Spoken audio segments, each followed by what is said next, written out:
তুমি কিম নামজুনের বউ হতে চাও, তাহলে বইপ্রেমিক এবং কোমল হৃদয়ের অধিকারী হতে হবে। তুমি কিম sok জিনের বউ হতে চাও, তাহলে সুন্দরী এবং গোছানো স্বভাবের হতে হবে।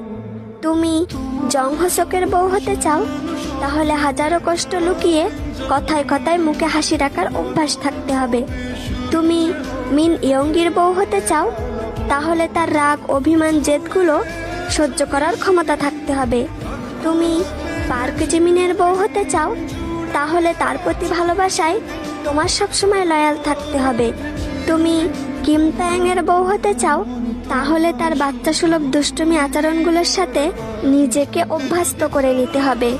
তুমি জিওন জাংকুকের বউ হতে চাও, তাহলে তার ডার্ক রোমান্টিকগুলো সহ্য করার ক্ষমতা থাকতে হবে। এখন তুমি বলো, তুমি কার বউ হতে চাও?